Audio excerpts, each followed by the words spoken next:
Ελπίζω να πήρατε μία ανάσα. I hope you had some rest. We would like to welcome you back, and now, friends on live streaming, thank you very much for being with us. So now, we are almost in the middle of the day, and we'll restart our discussions on sustainable tourism, subtitle, The Heretic Tourism.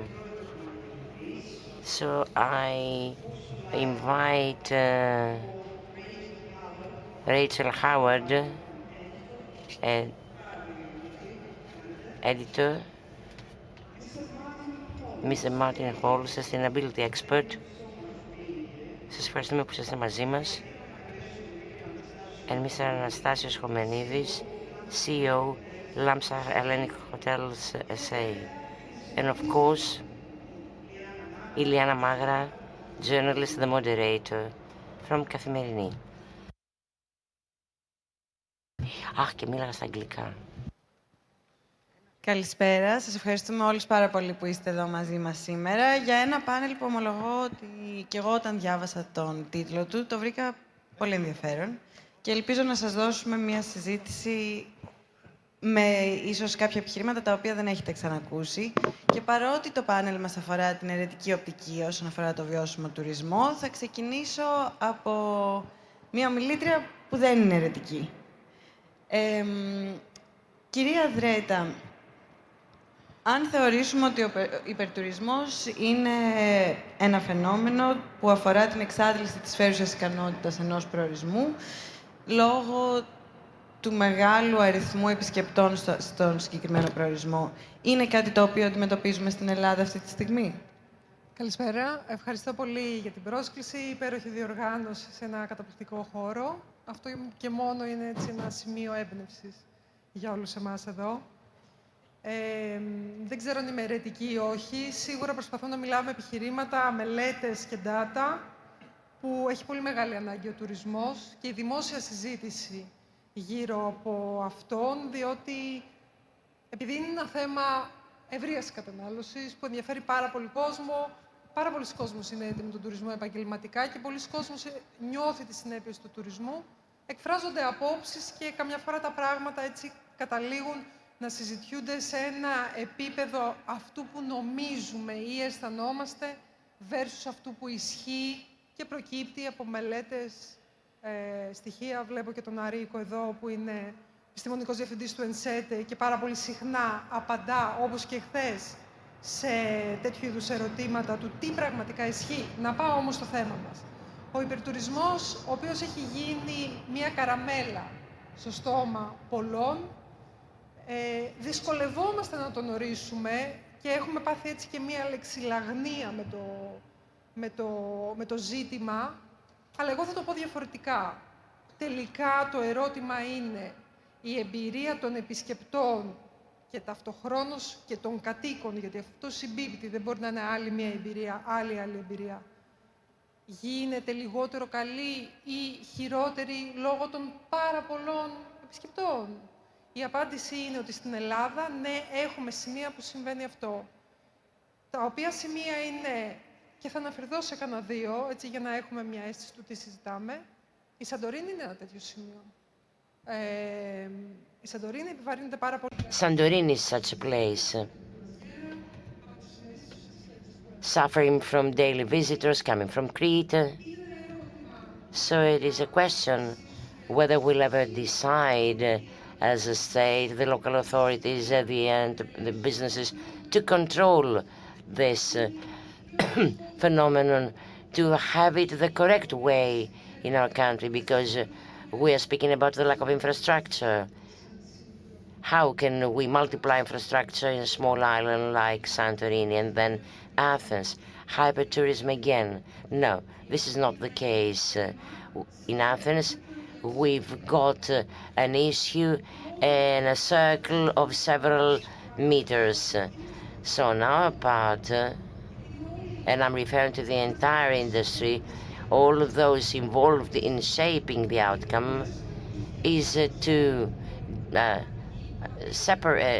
diffuse them around the Attica area so as to alleviate the center. To conclude, what is certainly wrong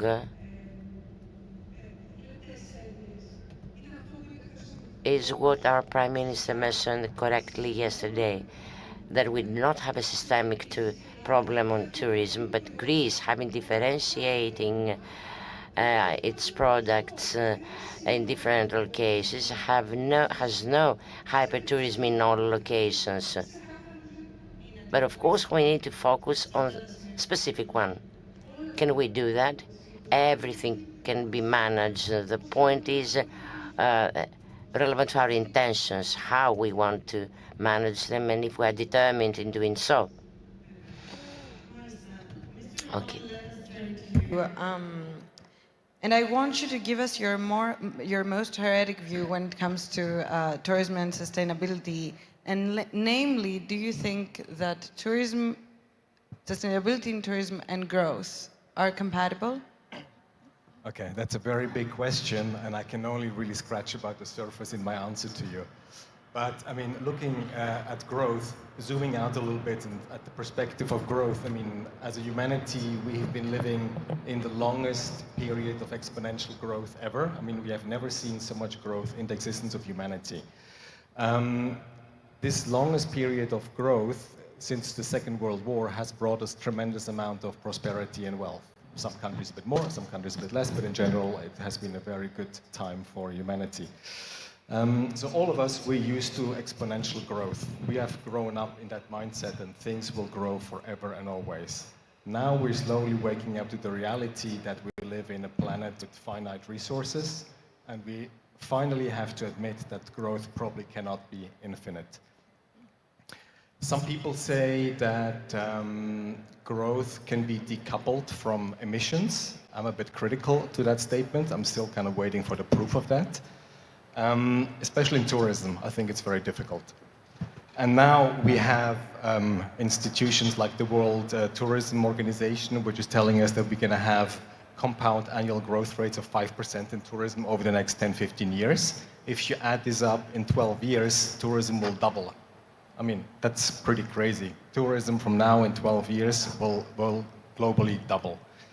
I don't know how we're going to deal with that.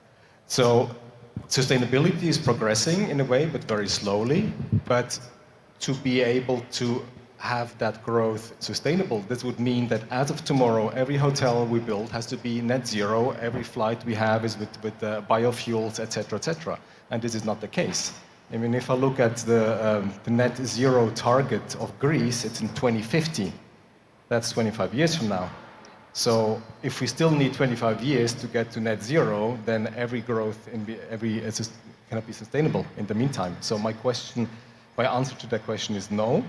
But at the same time, it's important to see that there's a potential. And I would really highlight the fact that in 2027, we have the UN Year of Sustainability and Resilient Tourism. And that's an amazing opportunity to really rethink tourism in depth. It's really an opportunity to establish radical policies that can reinvent an industry and make it more resilient and future-proof. And because tourism in this country is so much intertwined with the general economy, I mean, we cannot just reimagine an industry, we have to reimagine the whole economy in a way. And there, I think the focus really has to be on focusing on a triple bottom line, which not just focuses on profit, but also people and planet. When you say radical policies, what do you mean? Can you give us a few examples? Well, I'm not a policymaker, but obviously, the thing is, in a capitalist economic system, economy doesn't have any incentive to implement sustainable policies. I mean, basically, everything you do, it just kind of eats away your profits. The economy is not designed for that. So we should not expect the economy to come up with radical sustainable measures, so somebody else has to do that. And these have to be these policies, which have to be obviously well-intended, well thought through, but they have to be implemented. Thank you very much. Κύριε Χομενίδη. Mr. Khomenidis, Do you agree with Mr. Hon that possibly sustainability and growth can't go hand in hand? They're not compatible in tourism. Can you hear me first of all? Okay. No, I do not agree. They can't be compatible. Let me put forward two terms. I disagree with the term hypertourism, over-tourism.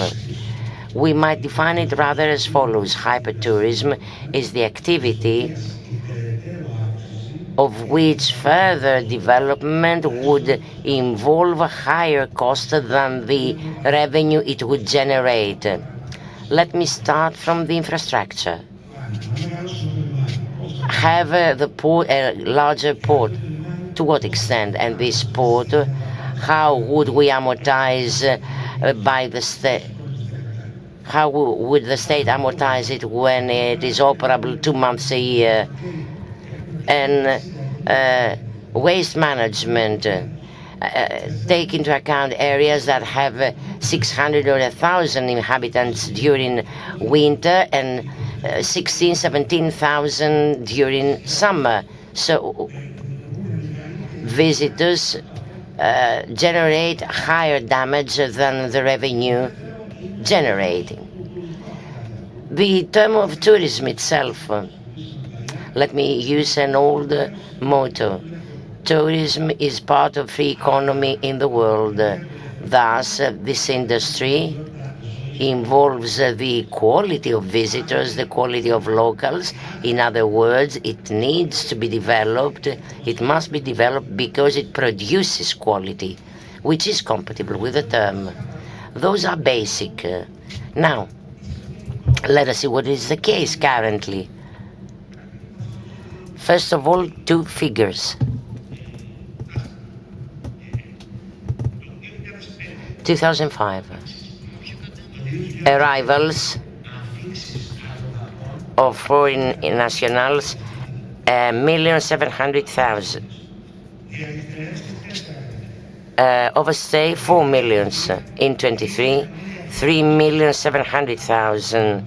Arrivals, 3 times as high. Overnight, 8,500,000. Do we have the capacity in Athens for such people? Do we make profit? We do, provided that they are guided towards the legal industry. We lose money, we don't make profit when it is the profit of a class which uses this revenue income as a supplement. Currently, today, the Koukaki, let alone the rent prices, is obliged to reduce the number of schools because of the reduction of the number of pupils, which means that the area is abandoned.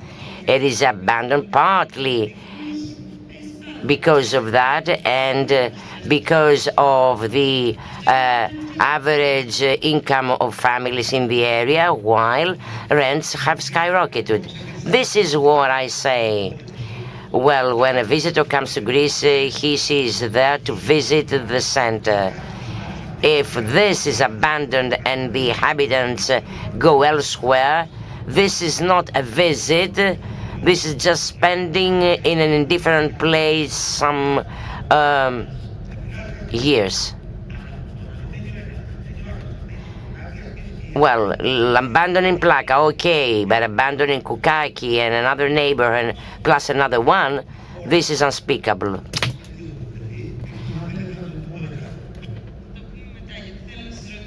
Let me ask you something more. What can we do? What would be your proposal to stop people leaving, fleeing the center so that the lived-in families stay there? This is hard to achieve because we are speaking about numerous families. Because of the numerous number of people that rent houses, Airbnb, to supplement their income. So what can we do? Basic things. Put The use of land in urban planning terms, it's domestic. In touristic use is not the case in all neighborhoods, in all areas in Athens. And the regulations relevant to the block of flats. We can't have 3 or 5 flats full of visitors moving around, luggage, knocking the door, playing the music, and none others being families. So, well, it could be the case in the past. Now they involve a high political cost. And now an additional question, and I move forward with our next speaker. Concerning hypertourism, you've said that you believe that we need to consider both cost and revenue. In Sifnos Island, however, for example, where there was a shortage of water during this summer, well, all locals there do not make profit out of tourism. No, I said that the benefits for the local communities as a whole. Well, let me not refer to Mykonos. Sifnos, okay. Sifnos has a specific capacity, X, which can't be exceeded. We need to decide to agree upon that. If a person has acquired a plot and wishes to build 1, 2, 3 villas and have them as a touristic place of accommodation, this can't be done. We were just talking about is very relevant to what we had talked about in preparation for this panel.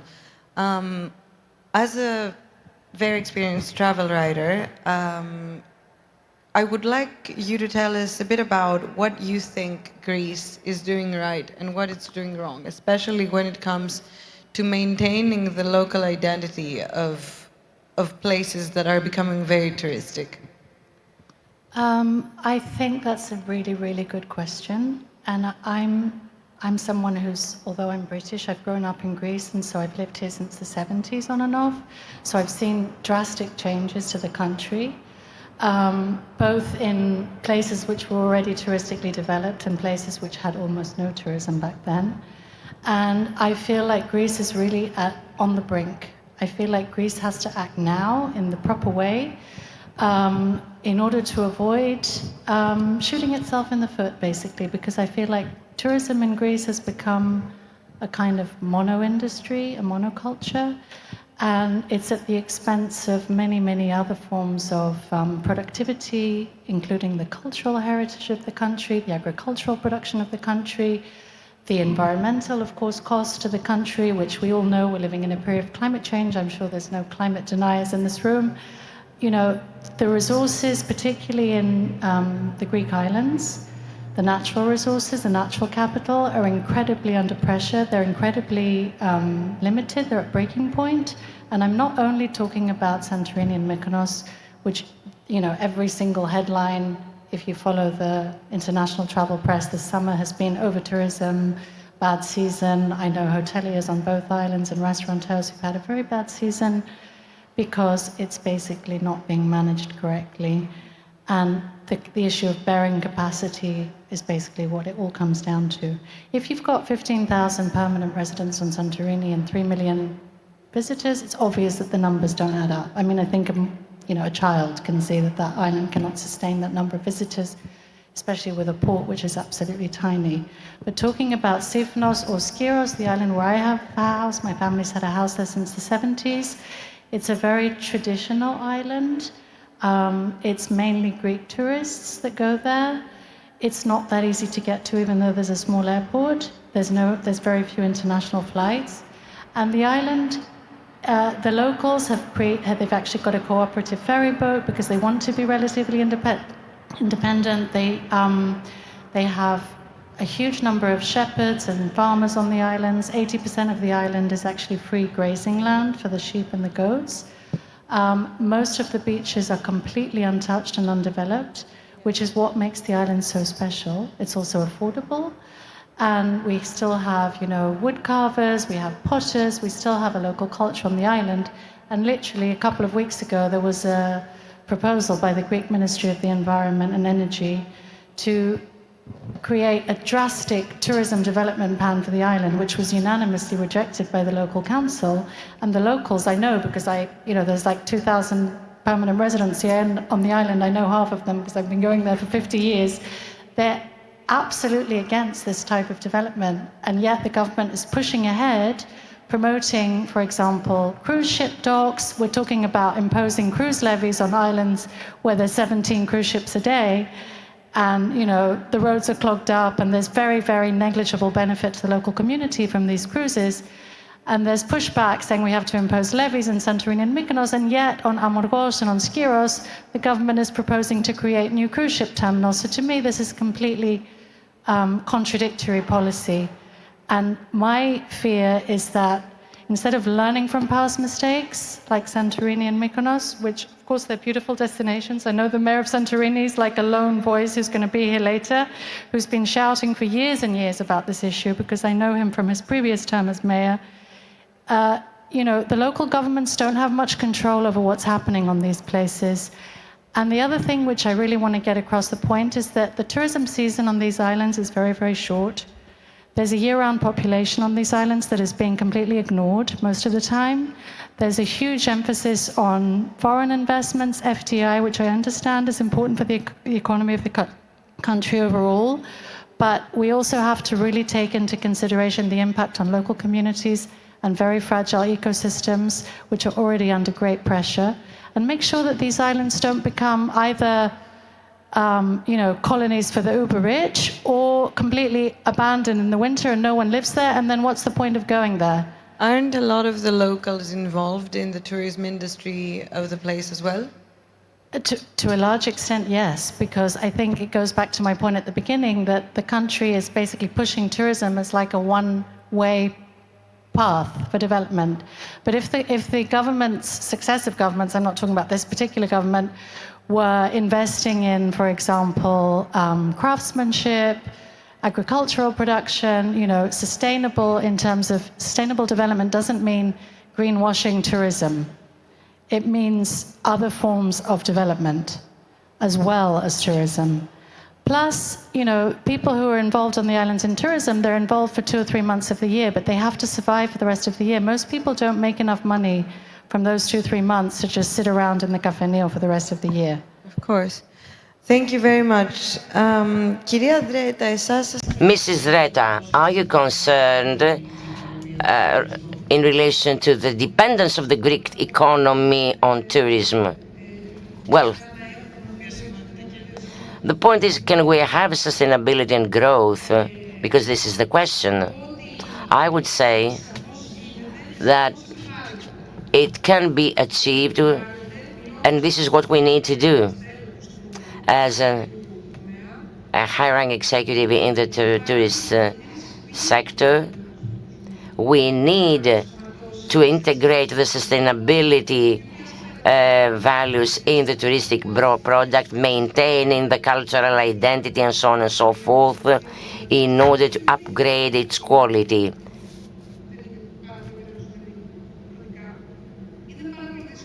But it's hard to do it. And I'll try in a few words describe why it is so hard. Because we've got many stakeholders and we're not good at cooperating between ourselves. The parties involved, of course, the central administration, local authorities, the businessmen in the field, the employees, and above all, the local communities. With the example of Skiros, which was described earlier on, the local communities, local society need to have a strong say in how things develop. And thereupon, let me stress the following. We need to be very careful and differentiate the views of the local community from the one adopted by those that have a house as a holiday house on the island, in any location. A person having a holiday house in an island, of course, has an interest in the island in some way. The people living there are differently concerned, and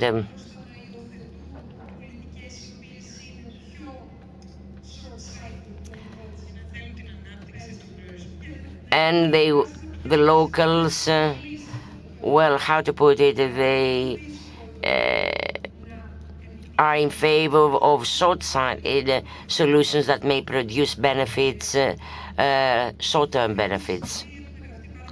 Many things have been discussed and written in terms of the methods we need in order to reach the desired outcome of embedding sustainability in the growth of tourism. To achieve that, we need above all inspiration. Tourism is not an industry where one can regulate as a policymaker, top or bottom, everything and all others following. This is a social phenomenon. So there we need a debate, a consultation with the local community. We need inspiration which shall guide forward growth, not as a necessary component, but out of what we consider as a common good. Well, you are proposing a customized somehow product, meaning adapted to every single destination, but we don't have a model. Well, policies need not be different for every single destination. Yes, however, with this high number of islands where each one having a different profile, different problems, this is why we can't put the label Greek tourism equals hypertourism because of the existing situation and still the economy. There are three ways to drop the rate of tourism in the GDP. Either increasing the activity, the financial activity, or dropping all others. In other words, we need a more interesting product and a more competitive one embedding and incorporating features from other industries, more agrotourism, more food industry in place, more craftsmanship activities, and so on and so forth. We need not forget that the tourism has been supporting the Greek economy during the 10 years of the crisis. And it has remained the backbone of our economy. And during the pandemic, when practically tourism collapsed first, the economy, and got back directly, the aids and the subsidies given throughout the Greek economy were generated where from? Allow me to say, to put it this way. However, we need to have a more interesting product with more sectors involved in industry by increasing the differentiated activities. Thank you. Thank you very much. Example, since you're a sustainability expert, of countries from abroad where sustainable tourism and growth have managed to be compatible.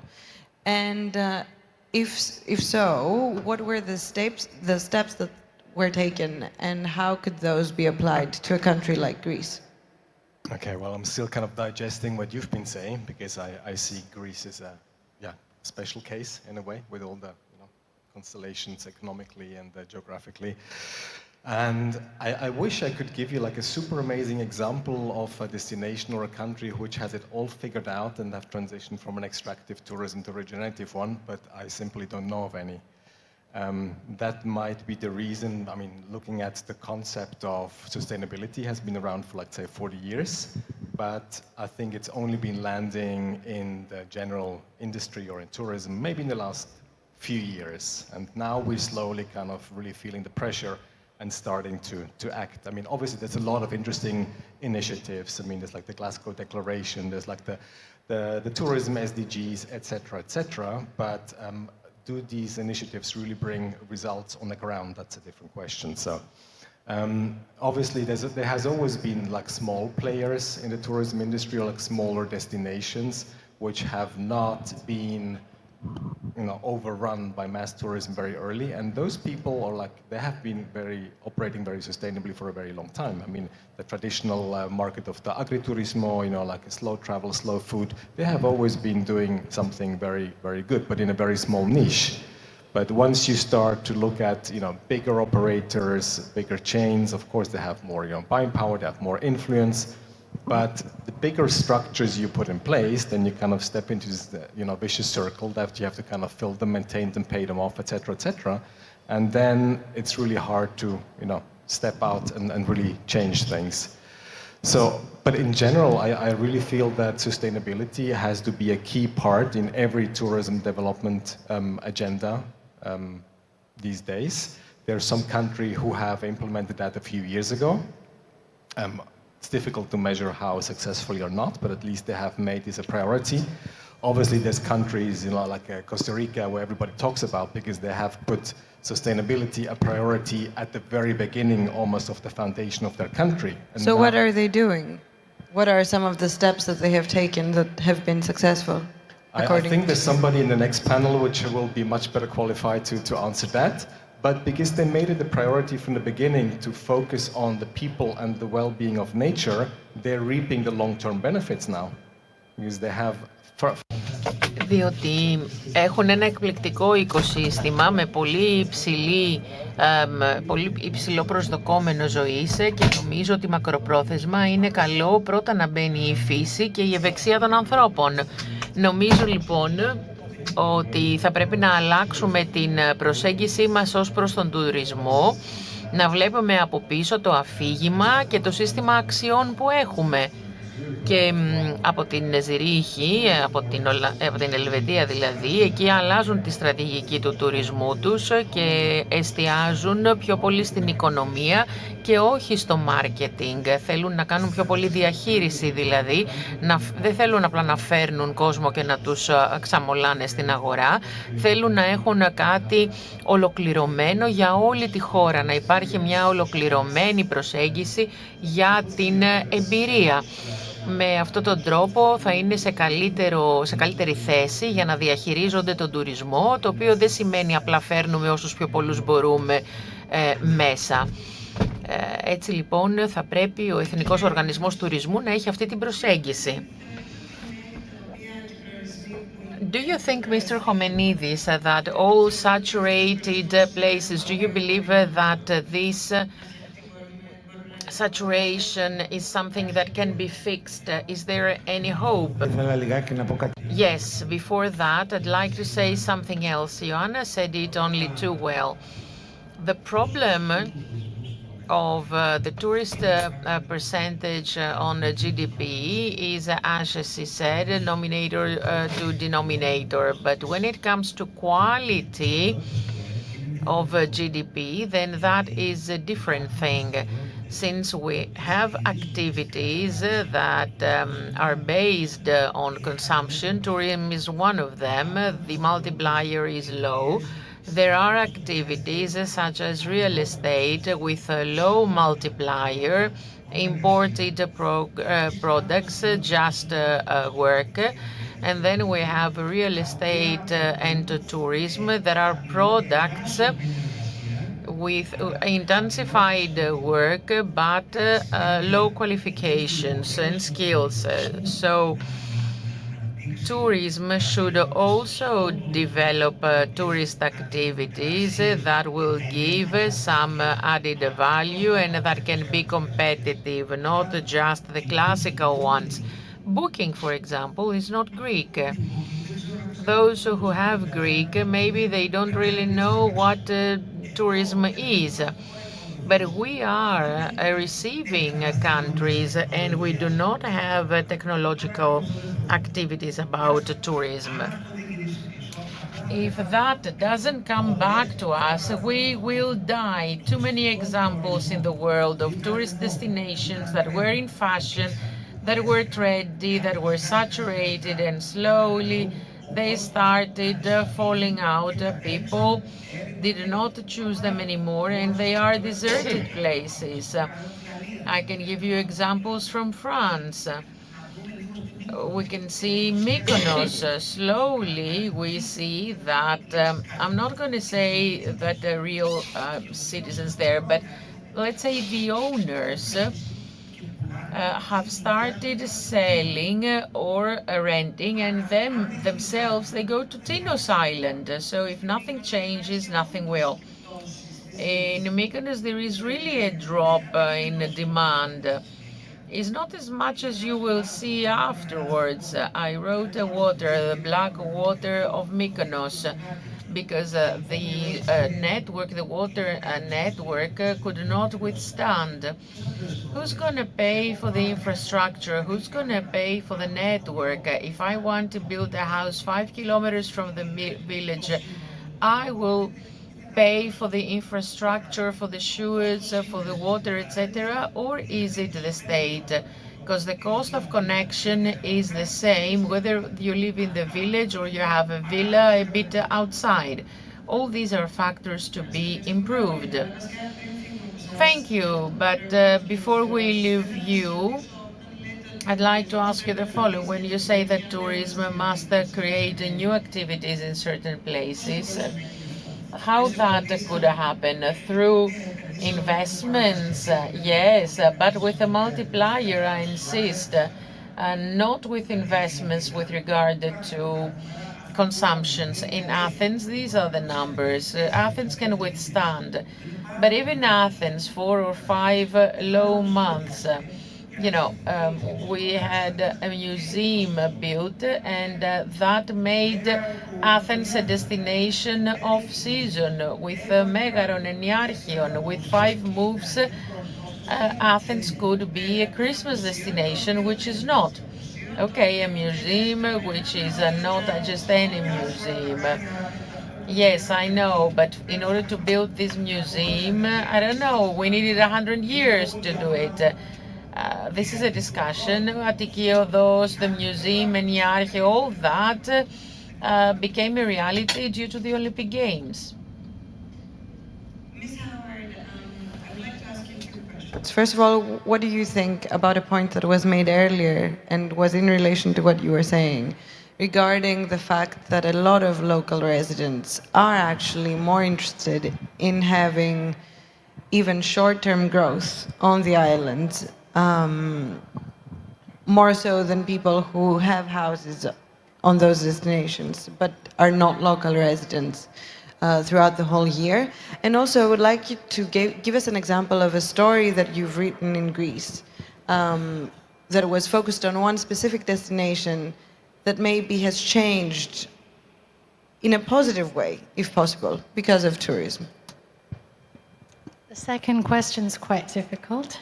In answer to the first question, what was it again? What do you think about the argument that local residents actually prefer short-term? I agree. There's a lot of what we call in Britain NIMBYism, not in my backyard, amongst second homeowners, particularly the Greeks and the foreigners. I mean, I think Patmos is a good example with that, where the whole of Patmos has become incredibly unaffordable for the locals. There's almost no local residents whatsoever living in the Hora. But the fact is that although most of the islanders are heavily involved in the tourism industry in Patmos, and there's a lot of big spenders on the island, plus the fact that it's a special case because the monastery has protected the island from kind of rampant overdevelopment and nightlife and stuff like that, and they own a lot of land on the island, so they can't actually be developed with a lot of hotels. But the fact is that now it's kind of, the tide has kind of turned. And I think a lot of the locals do resent the fact that Hora is completely abandoned in the wintertime. There's not even one coffee shop or one mini market open for the handful of elderly people who've remained there because they've got nowhere else to go, and that's their home. And I think this is the point, is that actually Skiros, to bring back the case to Skiros, because I know it very well, it was a unanimous decision to reject this extreme development proposal.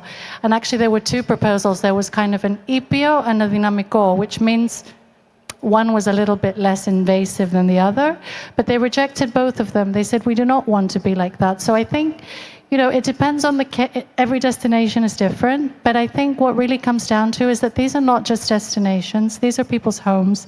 These are people's livelihoods. These are people's properties. Their livelihoods might be very, very closely dependent on tourism nowadays, but I say it again that it's a seasonal industry. Not necessarily in the mainland, which has been completely underdeveloped. So I completely understand what Ioanna and Mr. Komenides is saying, that we don't have a problem of over-tourism throughout Greece. Of course we don't. But what I'm kind of raising the alarm about is that this development model that we've followed so far should not be just rolled out across the rest of the country, because we've seen that it's brought in money and saved Greece in times of trouble. I do think that locals should have a greater stake in the decisions that are being made. And maybe, there needs to be more consultation with the locals and also amongst the locals. Because, a lot of foreign investment comes in. And, coming to the question about a positive case study, when the owners or the developers, real estate developers or hoteliers are coming in with big international chains and so on, they don't necessarily understand the local context. And I'm kind of constantly wondering, when someone comes and spends a couple of €1,000 a night to stay in a resort that's branded and basically looks the same whether you're in Greece or Bangkok or wherever, there's a few local touches, but don't you want to eat like the local tomato, the local cheese, rather than sushi or mangoes or whatever at the breakfast? So I think that, the idea that any kind of development is good development, it just doesn't ring true to me at all. Would one possible solution be the expansion of the season, which is what the Prime Minister touched on yesterday as well? Of course, that's something that's been discussed ad infinitum, ad nauseam for years, but I think the practicalities of doing that on the island destinations is very challenging. The mainland, of course, you could have year-round tourism. There's absolutely no reason why not. And in the cities, in the Peloponnese, but I think, of course, Crete. But I think on smaller, remoter, more isolated islands where, the transportation system basically just sort of more or less disappears in the winter for the locals, it's not that easy. And I think it comes back to what I was saying before, that you need to be able to sustain other forms of economic activity for the rest of the year. So there's reasons for people to stay on the island because they have aging populations, and there's also reasons for people to visit, because it goes back to the points that were made by other speakers, that people nowadays don't really just want to go and lie on a sunbed. There is a market for that. There is also a very small niche market for ultra high end, which seems to be what this country is kind of pushing. But many people, they want cultural experiences. They want to meet people. I think it needs to be it's not a destination. Which is it's a way of life. Kalymnos, for example, became so popular because of rock climbing. Mm-hmm. Exactly. Well, we're running out of time. So very briefly, I would like each one of you to give me one example of what do you think is the most important step towards sustainability in tourism that you think Greece should take? Οπότε, ένα παράδειγμα από το πιο...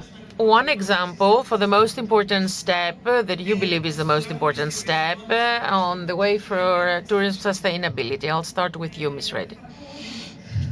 I'm going to state two because it's on two different levels. One is to perceive collectively that we have incentives as a tourist industry to incorporate these values, since apart from anything else, this fits to the product that we offer.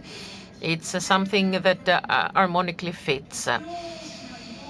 What is most important in all this, according to me,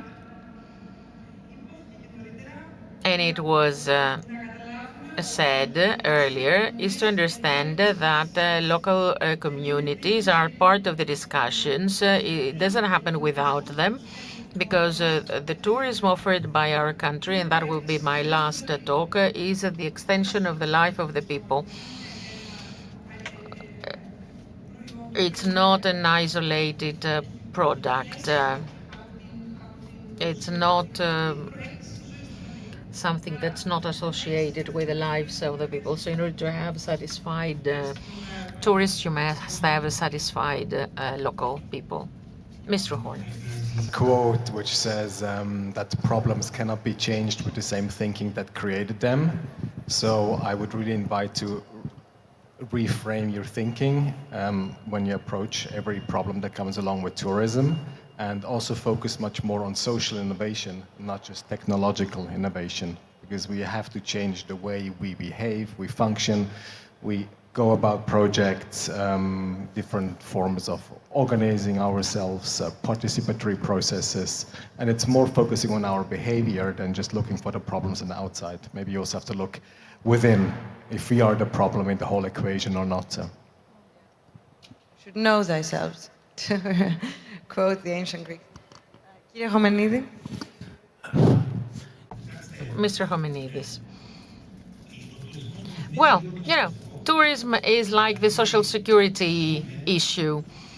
We leave it to the detriment of future generations. That means that what is most important is to understand what are the limits of exhaustion of national resources.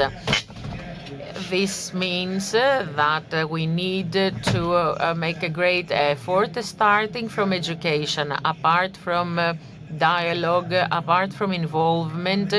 Education will allow us to know that we should not exhaust things because we exhaust it for the future generation. Ms. Howard? A quite practical point, which is that the coastlines and the Natura parks and any kind of protected environmental zones should remain exactly the way they are now. We shouldn't have more developments in protected areas which are protected by the Constitution. We've got plenty of room for development without destroying our natural capital. Thank you all so much, and thank you for being a great audience. Well, congrats.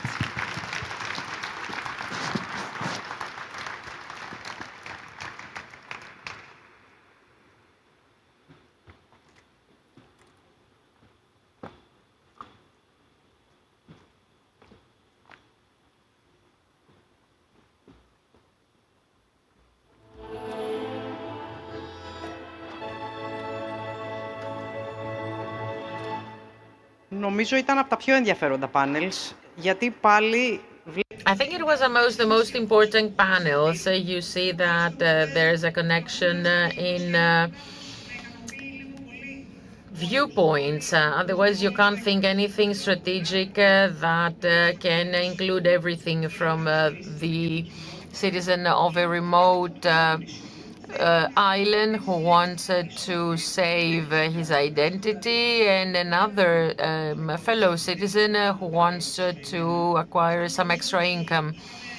Nothing is really solved. All the challenges are there, but I think that all positions and viewpoints, especially the one of Mr. Homenidis, opened our eyes a little bit. Now, a very different panel with a totally different perspective compared to what we've heard so far. We have the pleasure and honor for this meeting to have with us the Prime Minister of Bhutan, Mr. Chering Tobgay. He will talk to us about an alternative approach for tourism. Mr. Athanasios Ellis, Director of eKathimerini English Edition, is going to be the one who will interview the Prime Minister. Welcome. Thank you very much for coming.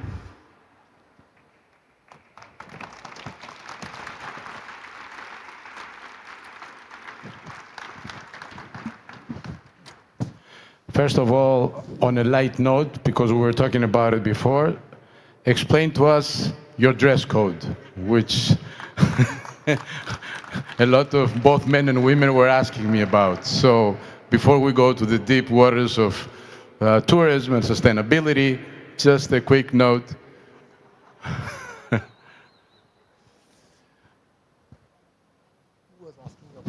Your dress code.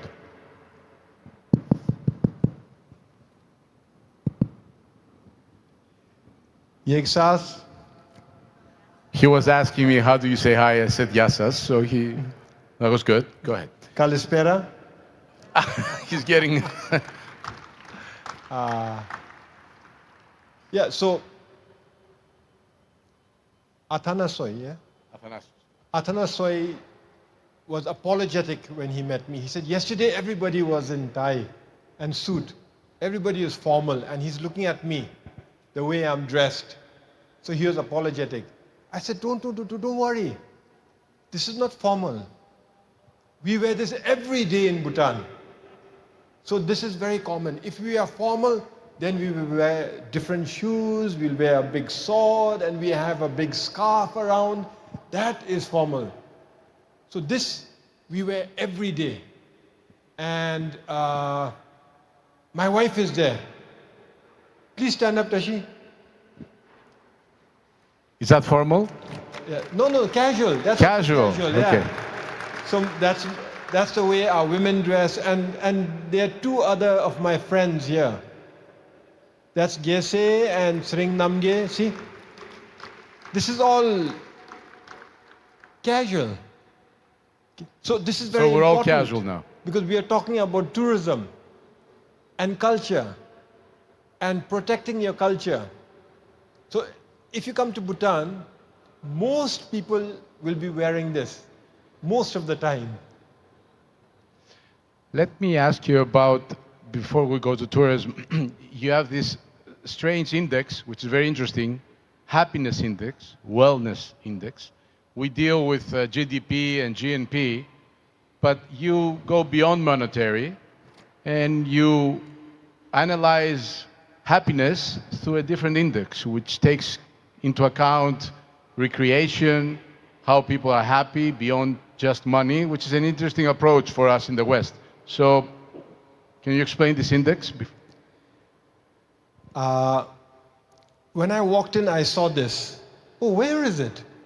You've changed the screen. It said, sustainable tourism, a heretic's point of view. A heretic's point of view, I think it was there, right? Before, yes. So, I am a heretic then. In Bhutan, we are all heretics. Because many years ago, Bhutan is a very small country. We are not a very rich country. We have only 750,000 people. One generation ago, during my parents' generation, we could have been in the medieval ages. We were totally isolated. And then our king, our fourth king, when he started developing the country, he said, for Bhutan, gross national happiness is more important than gross national product. Today, everybody obsesses about GDP, gross national product, gross domestic product, the economy. Everybody just looks at the economy to see how well a country is doing, right? Numbers. So, His Majesty the King said, for Bhutan, gross national happiness is more important. A heretic. This is like a heretic. Yeah? So what is gross national happiness? Basically, His Majesty the King said that for gross national happiness, you put the happiness and well-being of the people at the center of the development agenda. That is the purpose of development, that is the purpose of growth. Happiness and well-being of his people. Economic growth is important. But that economic growth must be sustainable, it must be equitable. Economic growth is important, but it must be balanced. with social progress, with environmental sustainability, with cultural preservation, and with good governance. So this is very broadly put, gross national happiness. Even today, you have two types of people. One group of people will say, wow, this is brilliant. Why isn't more countries thinking along these lines?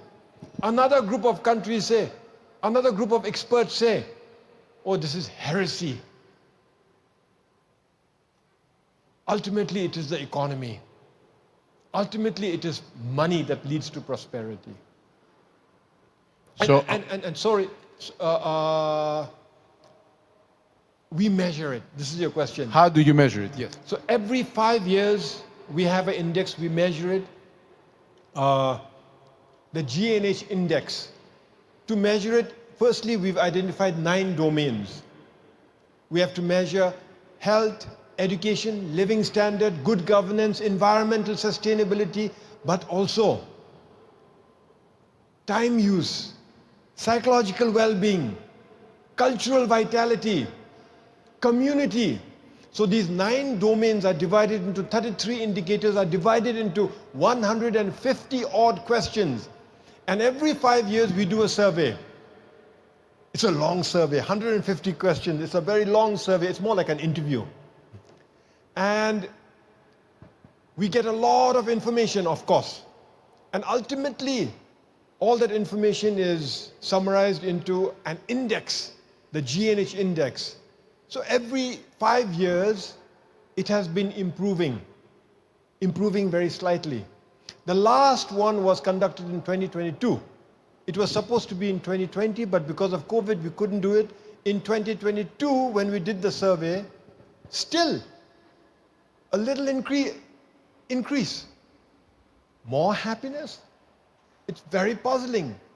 But it also showed that during the COVID pandemic, our king took care of the welfare of our people. As a result, during the COVID pandemic, we had only 11 deaths in our country. Our economy still has not recovered. But during the COVID pandemic, all businesses that were shut, their loans were frozen.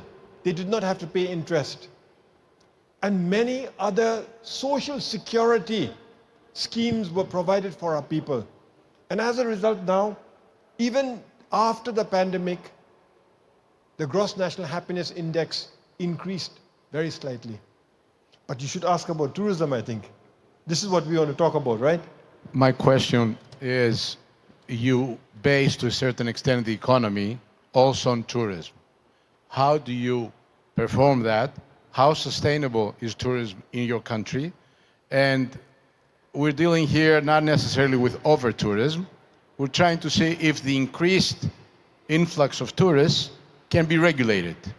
How do you deal with your analogous issue? Well, I am standing because there are many people at the back who are craning their necks. So I want to be able to see you. I want to thank all of you. I want to thank Greece, all the Greeks, because you've given us so much. Civilization, art, culture, history, philosophy, democracy. And you have protected all of this. You've protected your heritage. This morning, my wife and I walked to Poseidon from our hotel. Well, thank you for the wonderful arrangements. Your hospitality here has been amazing. To the organizers, thank you so much. So we walked to Poseidon, and it was beautiful. I can't imagine how we built, not you, how our ancestors built Poseidon 2,500 years ago. I studied engineering, so I was looking at everything. And I looked at my wife, and she had tears in her eyes. I said, yes, isn't it beautiful?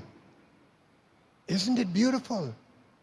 2,500 years ago, Greeks, our ancestors built this. Isn't it exciting? And she had tears in her eyes. And she said, yes, it is amazing. But what is more amazing and why I am so emotional is because the people of Greece have looked after it for us. Most other countries, it would have been destroyed.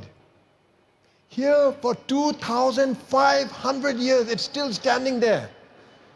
And tomorrow, we can't wait to go to Acropolis. 2,500 years, you have looked after it. That is sustainable tourism. This is what you've given us, the gift, and I want to thank you. Can you imagine the number of people? Well, before I go there, so we walked to Poseidon, I walked back. In the resort, we were swimming, enjoying everything. This morning when I got up, the sun, we could see the sunrise, the beautiful sea, blue skies, and I fell in love with my wife.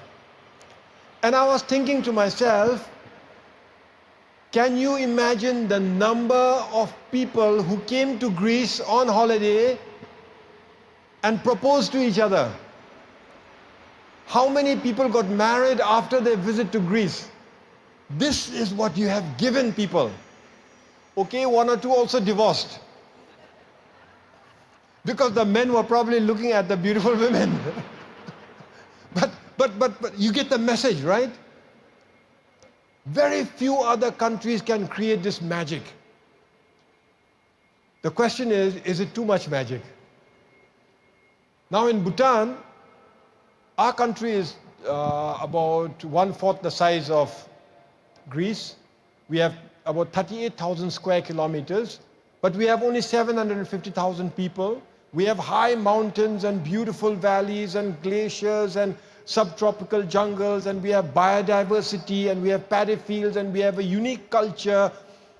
We have art and festivals and the different types of adventure that's available. But all together, we have only 170,000 tourists in 1 year. 170,000 tourists only. And this is done purposely. We have a policy of high value, low volume tourism. And the way this has been conducted is we have many ways of doing it. And many people will not agree with it. That's why it is heresy, sustainable tourism, a heretic's point of view. So the first thing we used to do, and we still do, is charge a sustainable development fee. So every tourist that comes into Bhutan must pay every day $100. Okay, we have visa fee. In addition to the visa fee, we pay $100 per night, US dollars per night, per tourist. So if you stay 5 nights, you have to pay $500 as a contribution towards sustainable development. Then the bookings must all be done in advance. You cannot just walk in, pay the fee, and then walk out into the country. All the program must be arranged before. You must have your hotels booked, you must have your vehicle booked, you must have your guide booked, and the guide will show you around the country. And as a result, it's most people, when they think of all that, most people are not willing to visit Bhutan.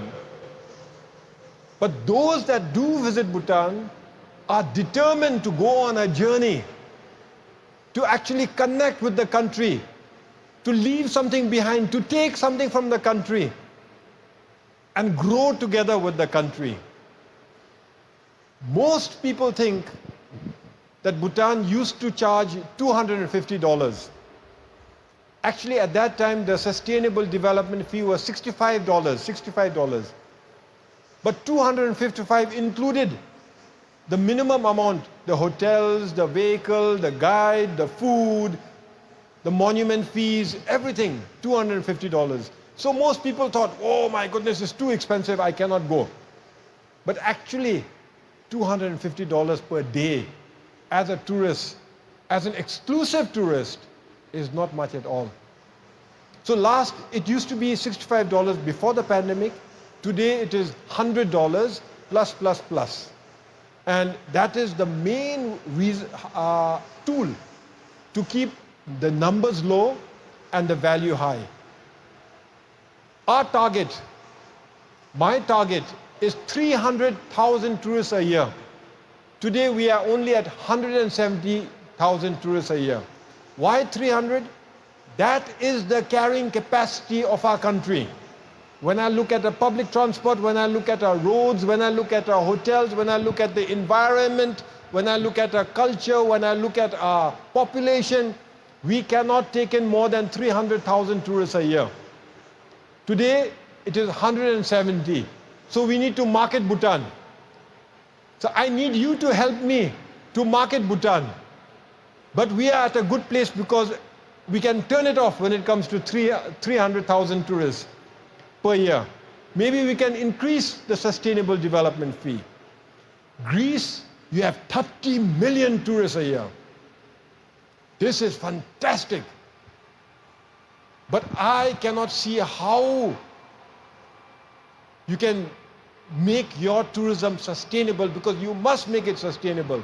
But my own view is it is a good place. You're so successful, now to find solutions is a lot more easy. When you're not successful, when you have only 170,000 tourists, to find the solutions is a lot more difficult. How did you end up with a specific number? Is it socially acceptable? Is it something you came up through analysis? And most importantly, what do you do with that money? So, tourism contributes about 15% to our GDP. What do we do with the sustainable development fee? It goes to free healthcare, free education, because healthcare and education is free in the country. So it goes to contribute towards free healthcare, free education, and the protection of the environment. So all our efforts to fight climate change, to compensate farmers who are affected by climate change, to protect our nature reserves, our wildlife sanctuaries, our national parks, all the sustainable development fee goes towards it. It's not much, but it goes towards it. How did we reach 300,000 tourists per year? I have to admit, this is just my intuition. It's just my intuition. I said 300,000. And when we did the calculation, it looks more or less right, as long as we can spread the tourists throughout the year, in every month of the year. Just my intuition.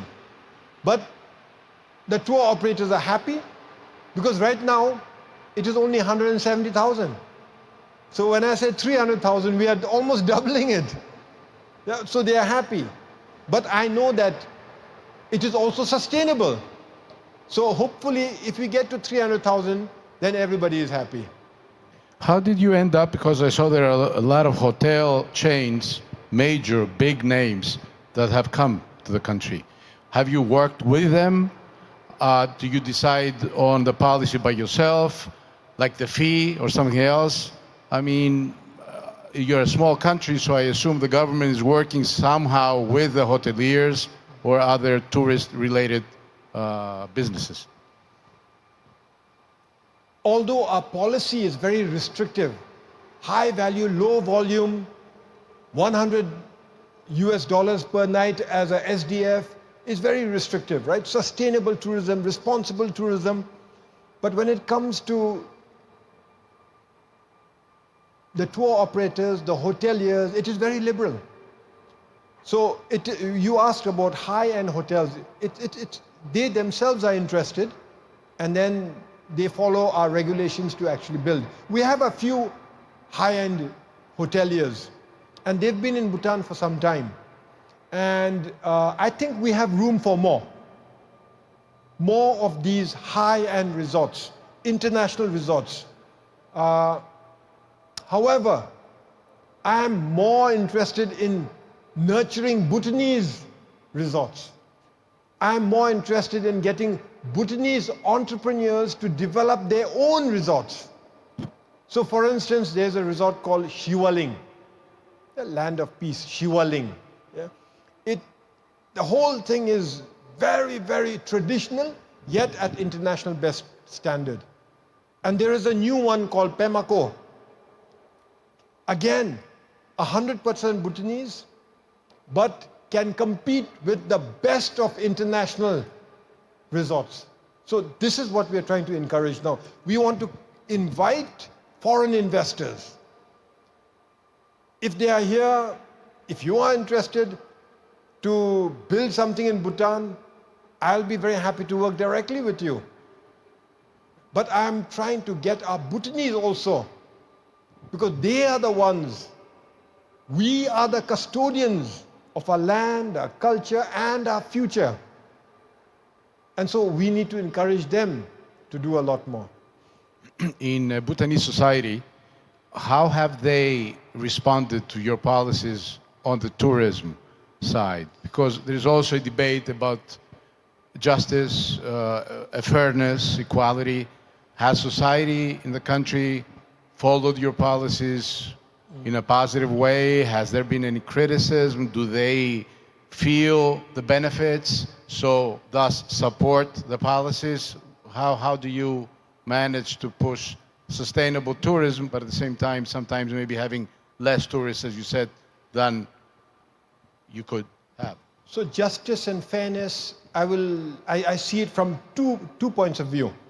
From the tourist point of view and from the Bhutanese point of view.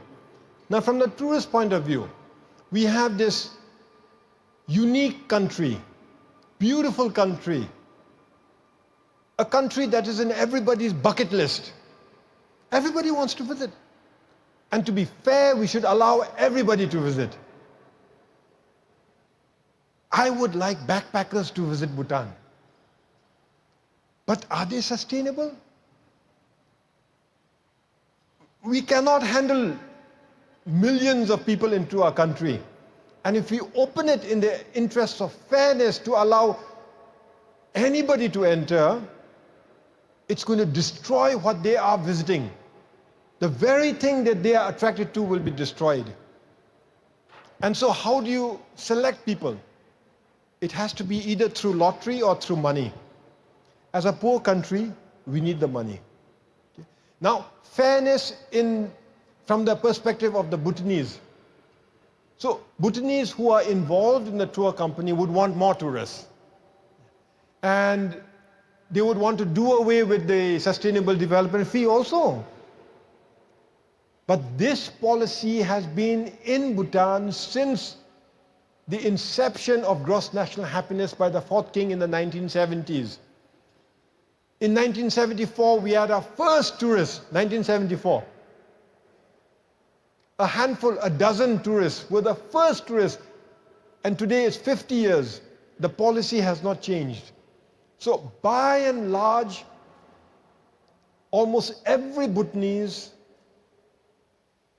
not just accepts, but actually supports this policy of high and low value. The moment you see too many tourists in a monument, in a monastery, for instance, more tourists than locals. The locals go to the monastery to pray, to offer prayers, to seek blessings.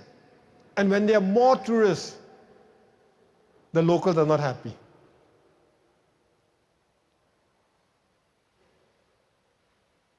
I was talking to my newfound friend here, and he's talking about the islands here, his island, your island, and I dare say our island. He's talking, let me add, about Santorini. Santorini. Yeah, I'm getting there. Okay. I mean, I've seen postcards, I've seen them in books, I've seen them in movies. How do you share it with the world and yet protect it? If you get 5 cruise liners unloading 10,000 people on this beautiful, beautiful, but fragile island. How long can you sustain it? You have to do something. I don't know if the government of Santorini is here, but if I had any say in Santorini, I would say, let's start with the cruise ships. Let's impose sustainable development fee to every person from cruise ships. If you come through air, if you come by road, if you come swimming, anyway, I would maybe keep it the same just now. But you cannot have 10,000 people come to your island in one day just from the cruise liners. So I would consider this just for tourists who are visiting for the day, who are disembarking from cruise liners by the thousands and coming in like ants, like locusts into your island, and then going back in the evening. I would charge a lot of money. The Acropolis. If you have some cruise liners come in and 5,000 people, 10,000 people go there, yeah, in the interest of fairness, we must allow everybody to see. But how can you even protect it? I mean, this is a balance that you have to take. So for Bhutan, we've been fortunate because we have enlightened kings. They are the ones who have shown us the future. Sustainability is expensive, but it is critical because we have the responsibility of protecting what we have inherited for ourselves, but more importantly, keeping what we have inherited for the future, for our future generations. That is sustainability. And for that, we must make wise choices. Some of them involve sacrifices, but sacrifices only in the immediate term. In the long term, it is always profitable. Sustainability is always profitable in the long term. Actually, I think we've come to the end by you explaining everything, all the questions I had in my mind. You already answered them in a very eloquent way. You shared in a very philosophical way the issue we discussed. I think we learned a lot of ideas we will think about. I want to thank you, of course, first of all, for visiting our country. Secondly, for being here at this beautiful place. And I offer the floor to my friend Margarita for the next panel. Thank you very much. Thank you, thank you, thank you. Before I leave, Atanasoi, thank you very much. And thank you for inviting me here. And look at this one. I've been to so many places, so many meetings. We've organized meetings in Bhutan also. Look at this. Between two aeroplanes in a hangar and repairing aeroplanes. I think this message is very important. And then there's this old aeroplane out there, the Olympic aeroplane. The message is very, very powerful. And you can see that I'm very emotional. I've enjoyed every moment in Greece. It was always in my bucket list. I'm glad that I'm here. Is Bhutan in your bucket list? Yes? If it is in your bucket list, say yes. Okay. I have a request. Remove it from your bucket list. Put it on your... You are heretic. Put it on your to-do list. Don't keep it in your bucket list. Put it on your to-do list, and I will see you in Bhutan. Thank you. Thank you very much. Thank you. Thank you, sir.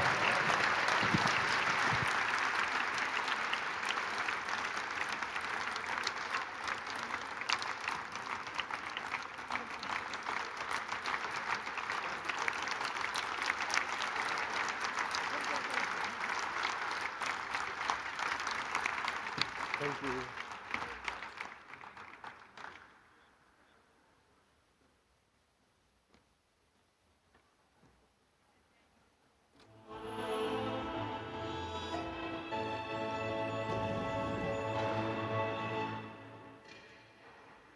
Δεν έχετε παράπονο, νομίζω το απολαύσαμε όλοι.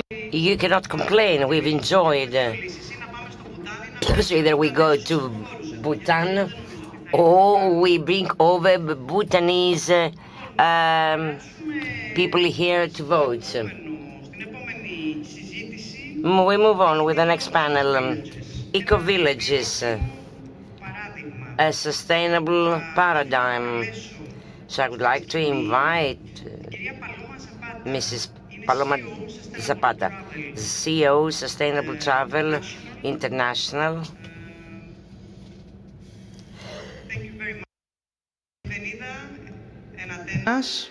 Muchas gracias. A usted. Θα ήθελα να καλέσω την κυρία... I would like to invite Mrs. Ileana Magra, the moderator of this panel, and we got one more guest who will get connected via Zoom.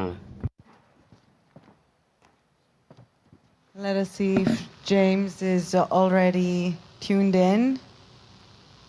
Hi. Hello, James. Good morning. Good morning. Well, it's the afternoon here, but good morning to you. So if I'm not mistaken, you have a short presentation for us. Yes, that's correct. Okay, let's start with that, and then I'll give the floor to you and Paloma, and I will ask you a few questions. Thank you. Wonderful. Let me share my screen. Good morning, everybody. I'm James Ehrlich. I am Director of Compassionate Sustainability at Stanford University in the School of Medicine, at the Center for Compassion, Altruism, Research and Education under Dr. James R. Doty. And I'm also founder of Regen Villages, which is a Netherlands startup, which is developing machine learning software to help design and operate eco-villages and regenerative, self-reliant neighborhood infrastructure around the world. So what I'd like to do is go ahead and share my screen and give you a little bit of a background about the software that we're developing. Let me just get logged in here.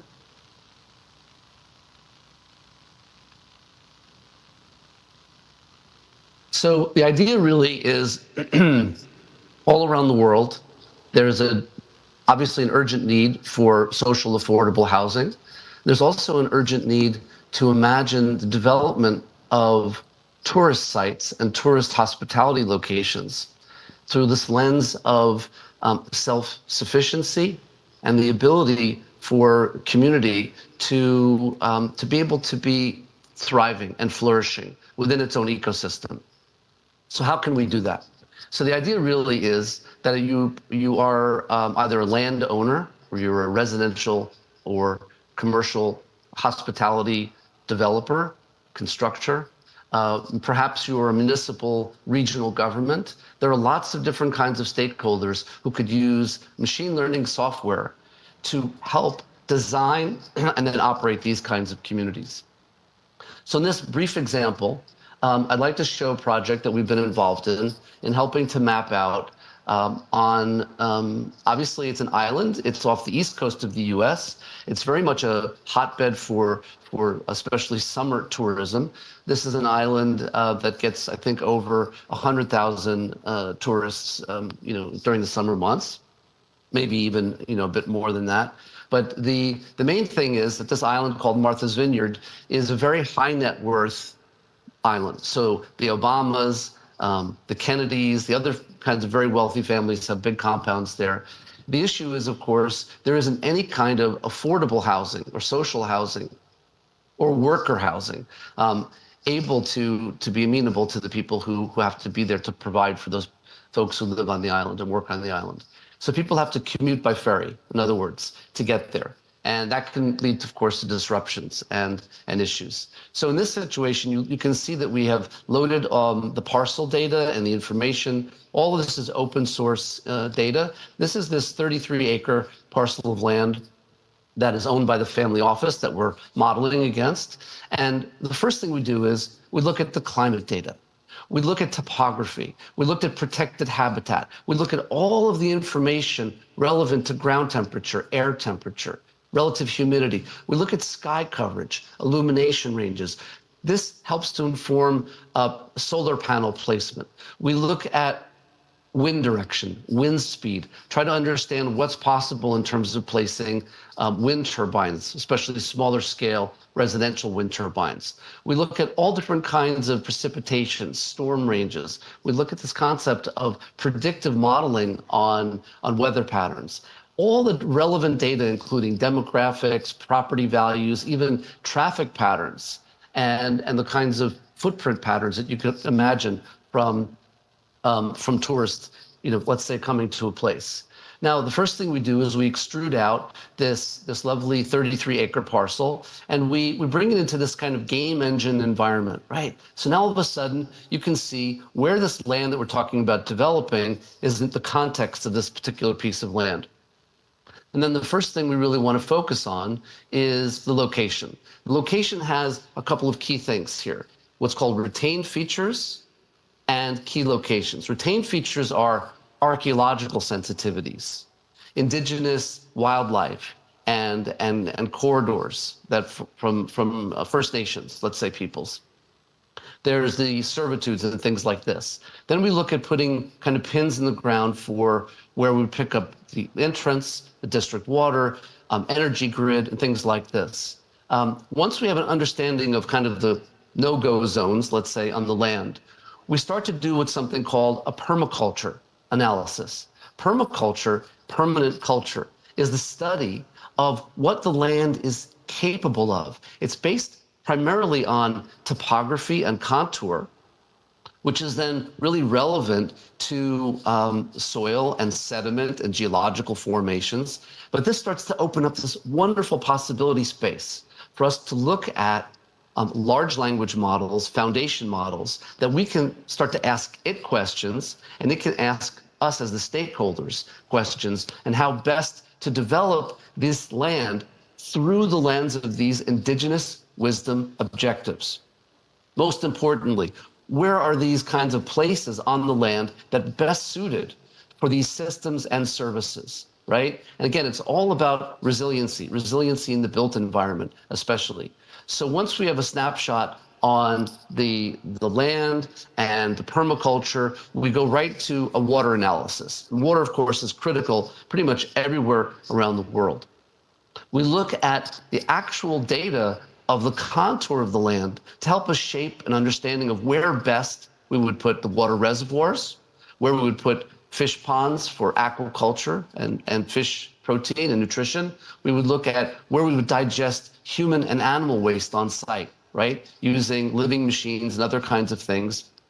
It actually turns that effluent into potable water on site. Don't need a sewer hookup, don't need septic tanks. This is really critical, especially for island and tourism kinds of destinations.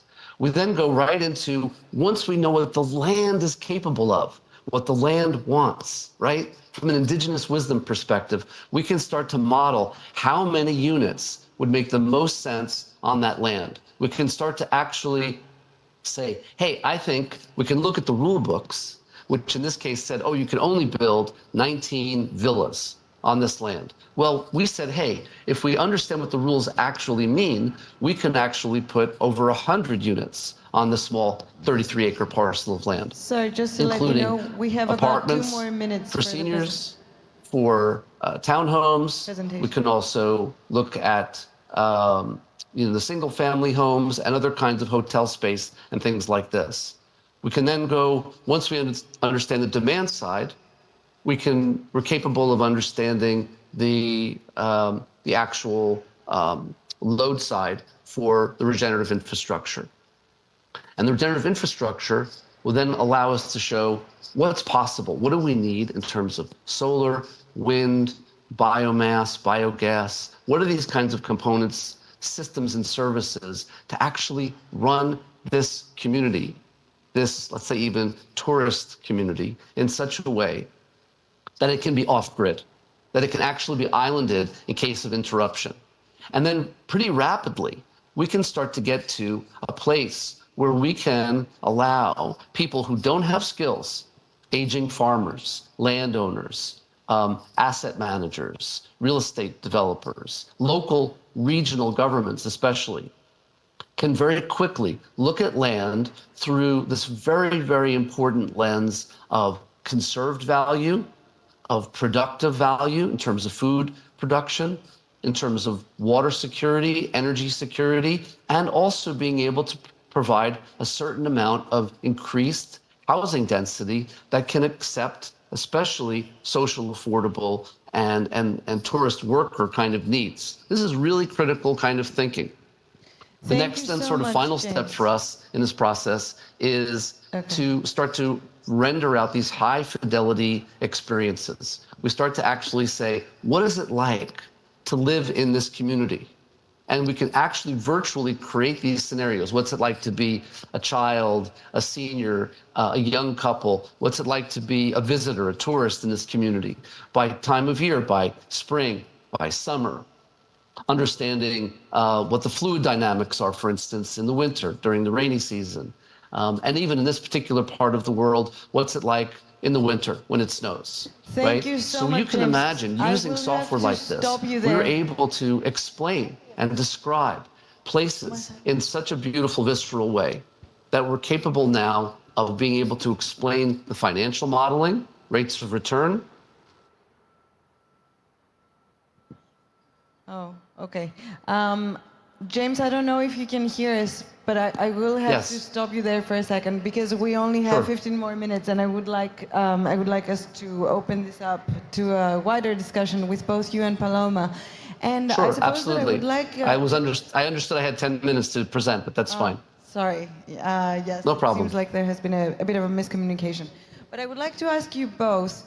How do we change the narrative about what tourism looks like? How do we convince people that a new type of vacationing and of living is possible and that they could actually not just envision it, but that this should be their experience of what tourism is like? Paloma, let's start with you.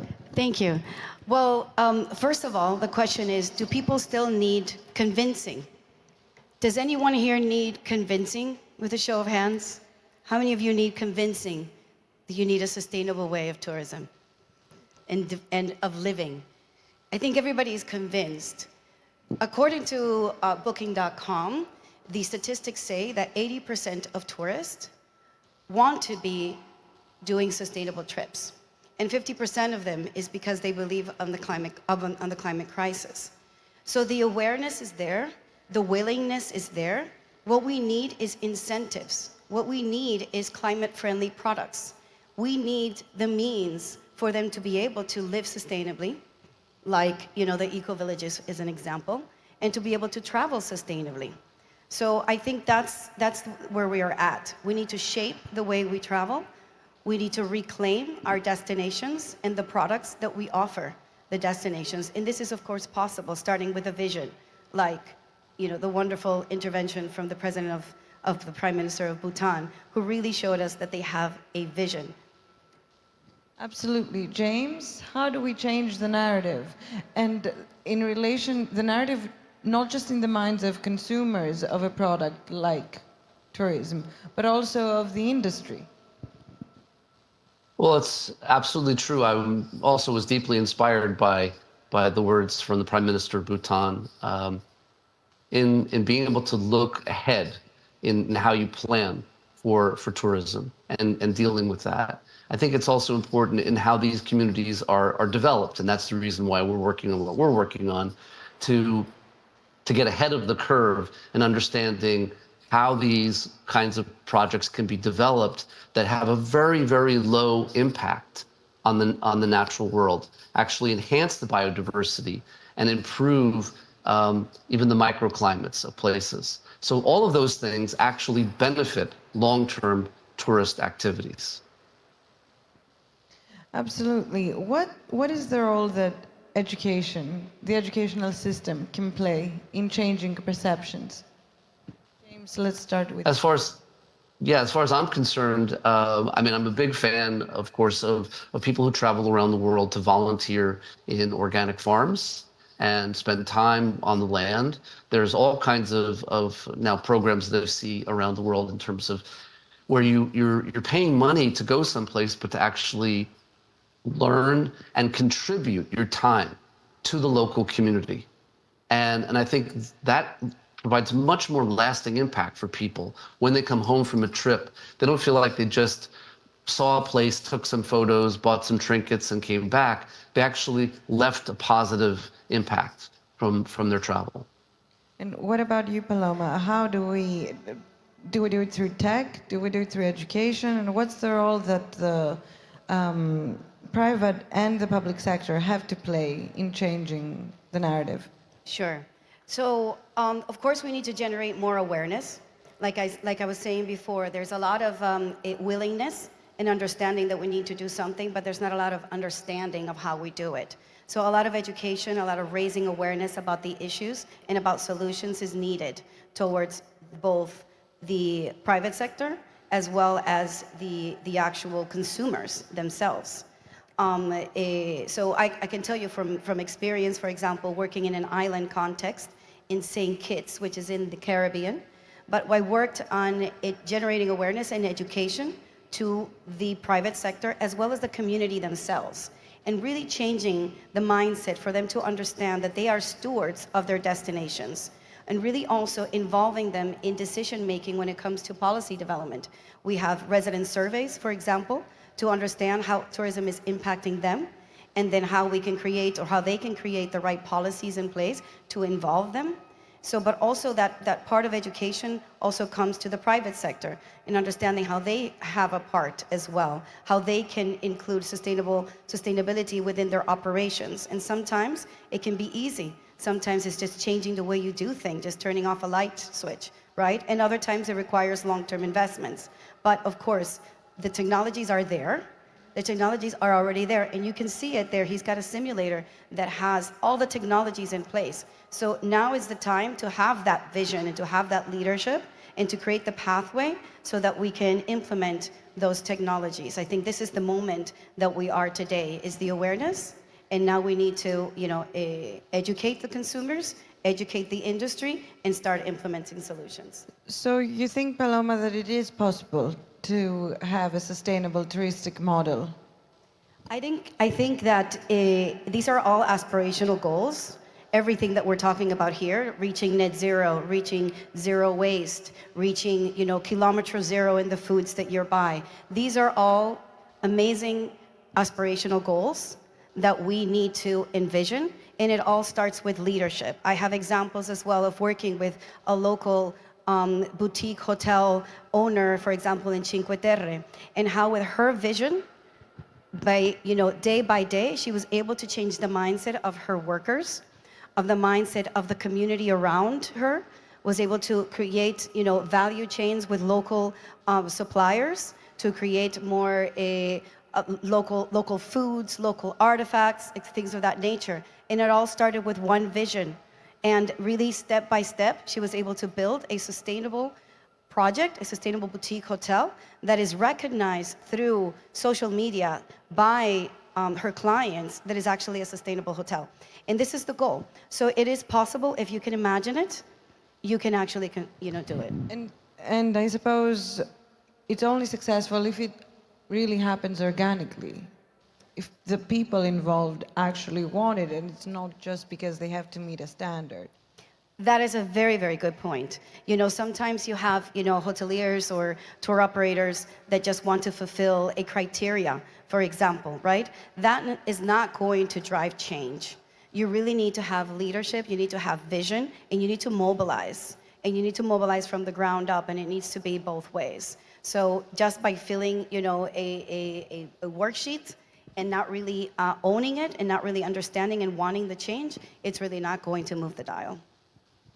James, how have people responded to the eco villages? Have they, have they been excited about it? Have they been hesitant, reluctant to go there? How has it been?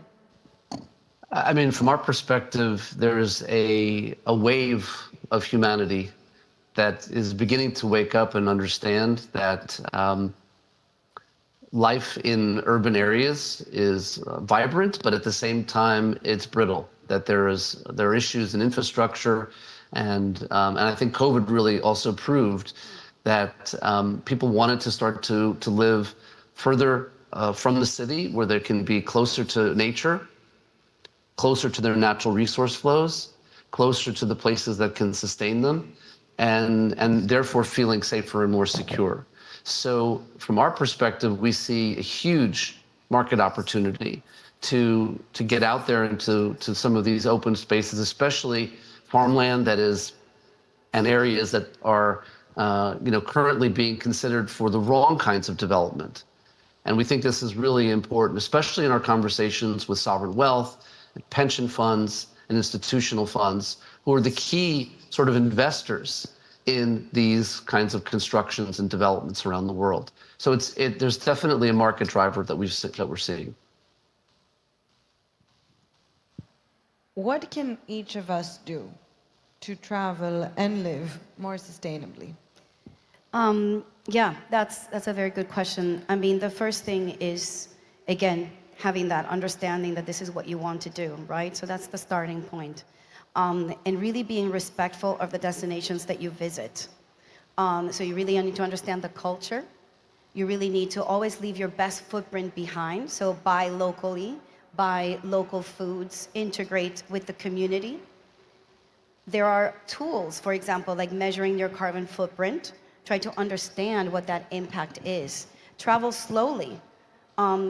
These are all, many different things that you can do. Just being more conscious of what you do, and that can permeate into your lifestyle as well. When you go to the groceries, for example, don't take plastics. Try to reduce the amount of plastics. There's so many different activities that you can do. You can always just really focus on the ones that you're more passionate about as well, because it all talks baby steps. We don't have yet, all the solutions in place, even though the technology is there. We, for example, offer, carbon footprinting tools. That's there. There's so many ways that you can actually measure that already, but you have to take that first step. If this is something that you're really passionate about, take that first step to learn and research where you're going, research who are you hiring as a tour operator, and where are you staying, and what they're doing, and what their ethos are, and if they're aligned with yours. Thank you. And James, how expensive are the properties at the Eco Village, in Martha's Vineyard, for example? Well, I mean, our goal really is to apply the software around the world so that we can look at especially communities everywhere that can develop these sort of neighborhoods more rapidly.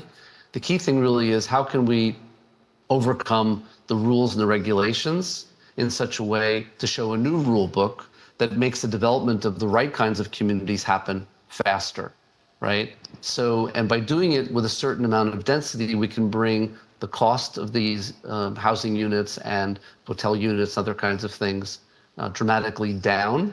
And therefore, we're celebrating a kind of blend between open space, productive land that can support the tourists and the people coming to these locations in situ. In other words, we can feed them, we can hydrate them, we can empower them, we can provide all of the systems and services. So in case there's some kind of, let's say, district interruption, these communities can continue to move forward and not have any issues.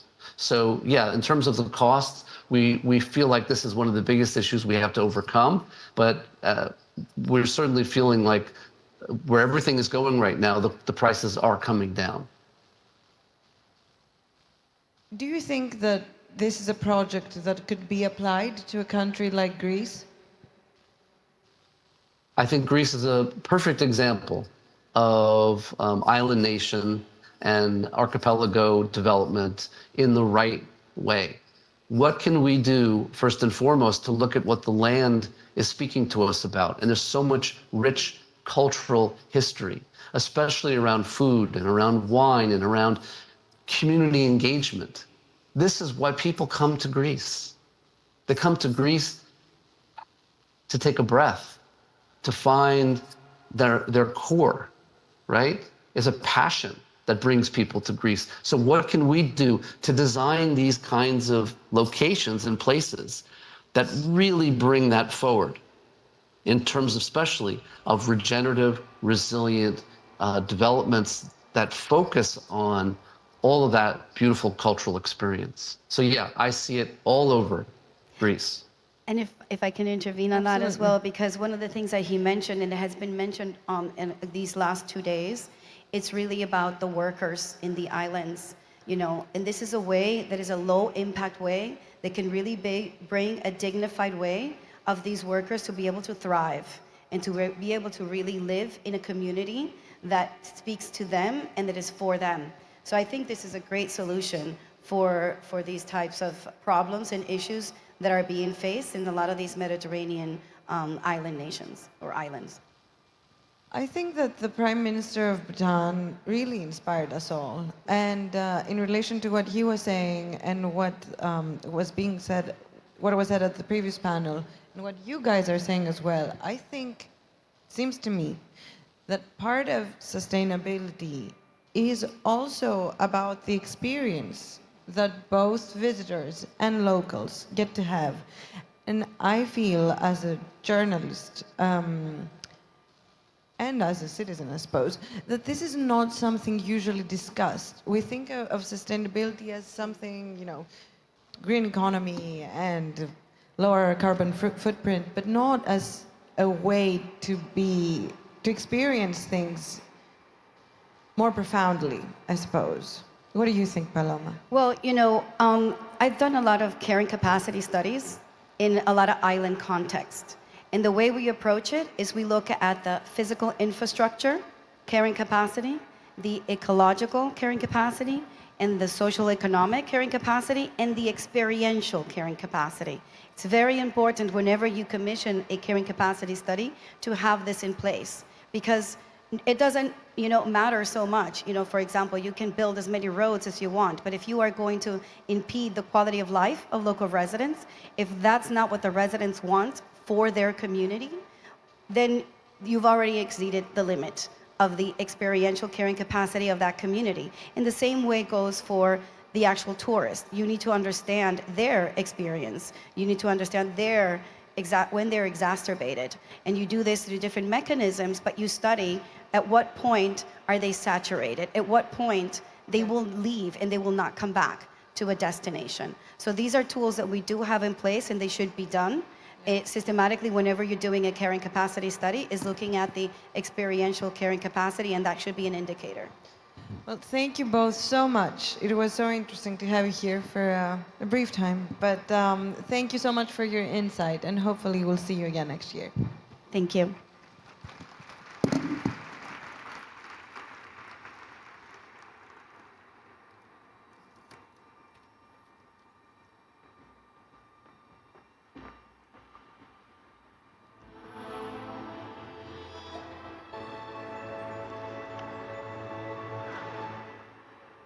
Νομίζω ότι αυτό που αποδεικνύεται εδώ, αυτό το διήμερο, είναι ότι ο τουρισμός είναι ένα παγκοσμιοποιημένο. Tourism is a worldwide thing. We do not have to reinvent the wheel. We can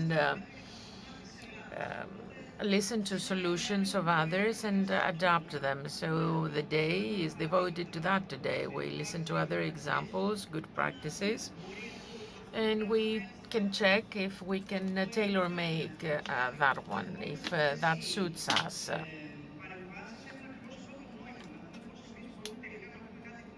This is the reason for all the interventions, how we can find something that we can adapt. So we may find what fits our country, but we must know what the others want. So the next panel is how Europeans choose their destination. Mr. Taltalina Calcavul-Carretero, sales director of Mabian Travel Agents, is the one that will share this for us. Much all of you for being here. There it is. I'm just gonna present overlook of how Greece is doing in terms of tourism, and we are going to share data about comparisons about other European destinations. So first of all is who we are Reimagine, and why are we talking about this. We are a travel tech company. We have 11 years of experience on building these kind of KPIs to measure how destinations perform in the tourism sector. We are currently operating in 40 countries. We work with more than 900 destinations, and we put together 30 different global sources in only one platform, in a software as a service solution, which is as easy as to access your email account. We are experts on AI and very focused on travel tech, and we mainly work with destinations, although we also work with other tourism stakeholders like hotel chains and airlines. What exactly do we do, and how do we measure the things I'm going to show you afterwards? So basically what we do is follow the full travel cycle of any tourist, obviously without any names, but basically what we do is follow the different steps of creating a tourist journey. So it starts with the planning, the dreaming, inspiration. You go online, start checking what's the trending and the destinations, go through social media, start looking for different flights, and then you decide where you want to go. So on this booking and planning, the capacity of the destination, flight prices, you book your flight, you book your accommodation, now you're set. Next step is going to your destination and enjoy your experience. So what are you doing there, what your interests are, how you spend your money, and how do you move along your destination. At the end of your trip, what you're going to do is share your experience. You do the reviews, you do all the reviewing process that's going to fulfill the dreaming and inspiration of the next tourist. So as I said, we work with 30 different global sources. We put them together in one platform, and then we can compare any destination on the world. For you to have a reference, those are some of our clients. We work with the destination at different levels, national level, regional level, city level. We can measure pretty much any destination on the world. Now that you have an idea of who we are and what we do, let's focus on Greece. So one of our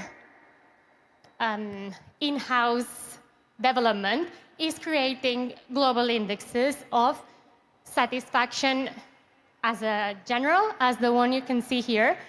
And as numbers say, because numbers don't lie, Greece is doing very well if we compare with Spain, Italy, Croatia, and Turkey.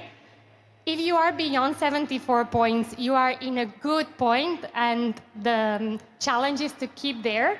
Obviously, there's room to increase, but it's a very, very good number. And this global satisfaction is built by other different indexes.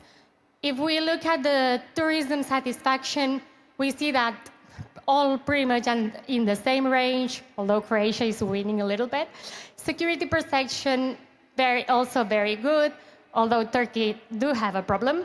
And the climate perception, even if you might be surprised, you are in a also very, very good position. So people is not scared about coming to Greece for that reason. Why people chooses to come to Greece? So if we compare data from 2019 and 2023, what we firstly see straight away is a big difference on the motivation that tourists have to come and visit your country. If we look at 2019, what we can see is a good 25% were coming because of the sunbathing. However, if we look at last year's data, what we see is active lifestyle is having an increase of a good 12 points, which is a very, very relevant increase which means that dynamics are completely changing. So motivational reasons for tourists to come to Greece are completely changing, and this is very related with all this experience, that authenticity, wanted to be integrated with the locals, all this change that COVID brings, and now we are going to check that it stays with us. If we look at data from 2024 until today, obviously, we see that this trend is still there, and the distribution of the interest is very similar to the one of Croatia. But if we look at data from Spain, Italy, and Turkey, we can see that they are pushing a lot the arts and culture product. So here what we have is a distribution of the different products, different motivations, why people are visiting the different countries. The sustainable way is to have a very balanced motivational drivers for tourism to come, meaning that you can spread them in different locations. So moving towards another kind of data, another kind of tourism fact, is how well connected is Greece. First of all, if we look at increasing rates, we can see that Greece is growing at the same rate as Spain and Italy, whereas Croatia is increasing quite a lot. But this is because they are an emerging destination, so it's not really comparable. But what is really also interesting is seeing the rate of legacy and low cost. Greece has a very powerful legacy percentage there, and it's mainly because of your Asian airline company.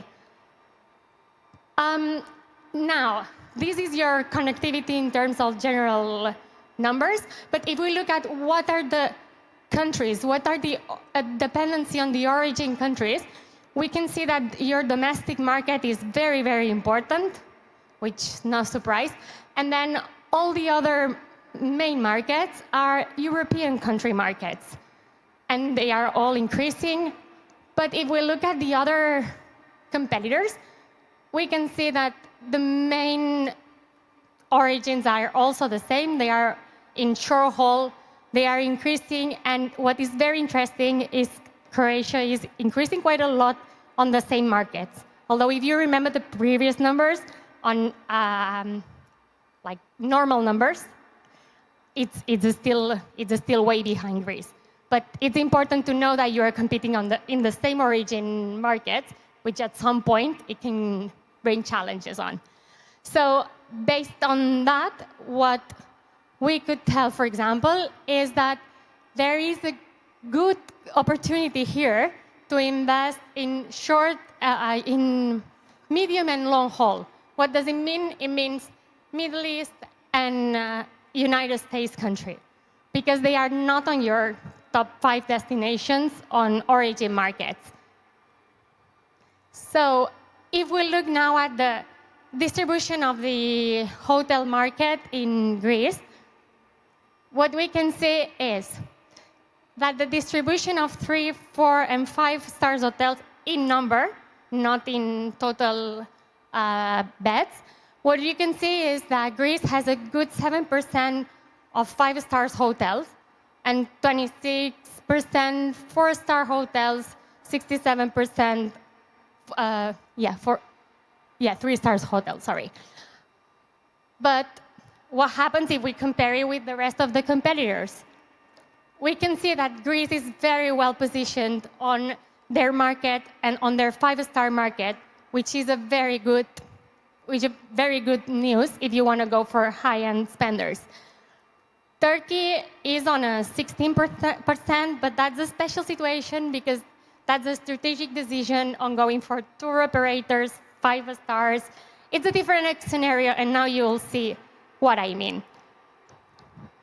If we look at pricing versus hotel satisfaction, which is another index we've developed in-house, we see that so first of all, the best situation is to be on the right and at the top.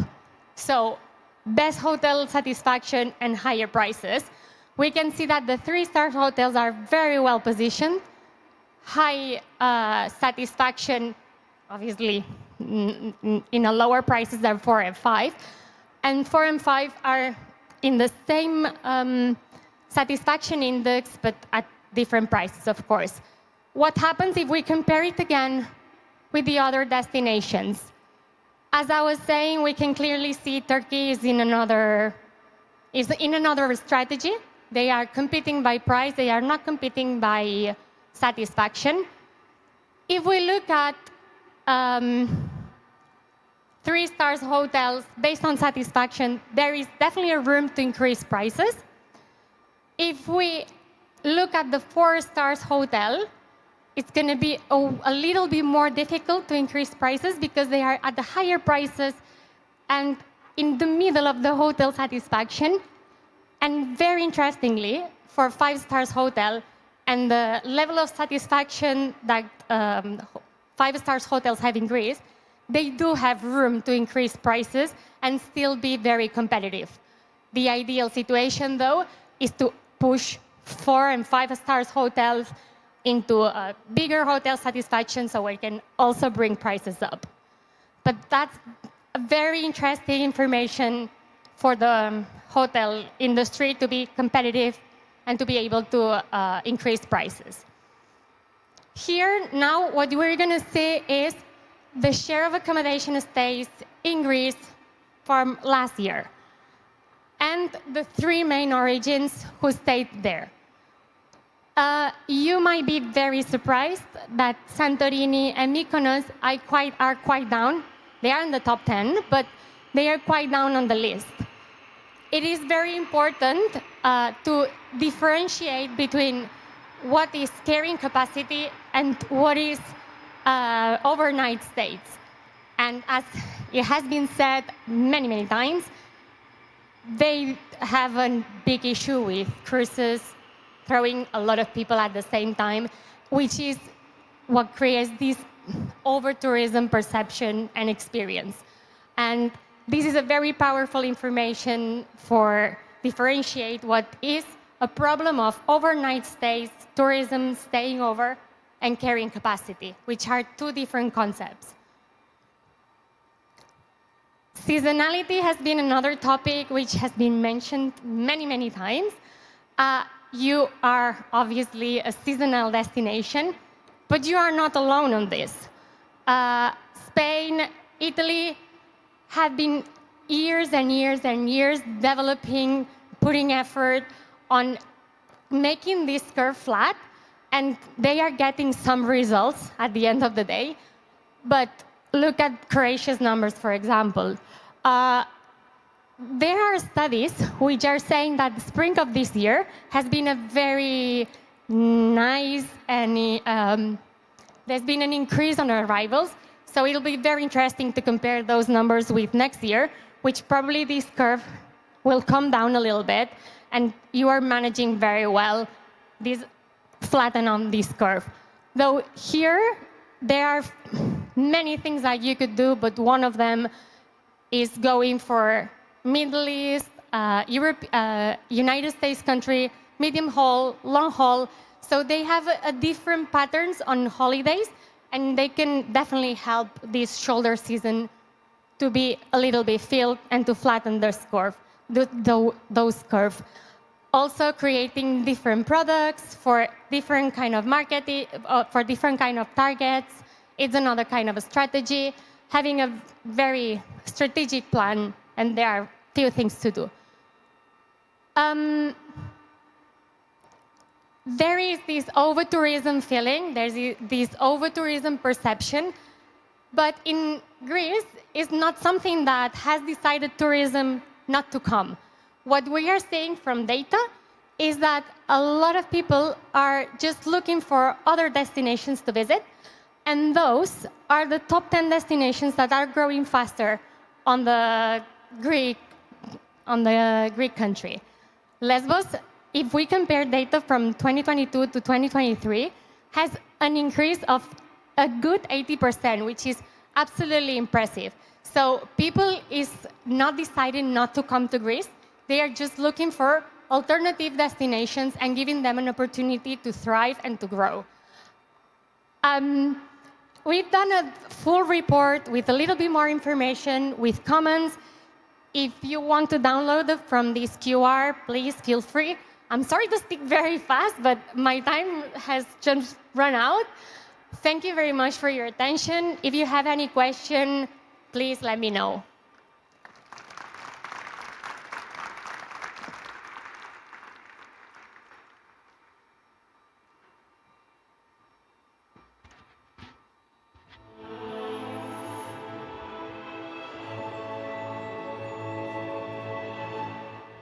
Η στιγμή που όλοι περιμέναμε καφές.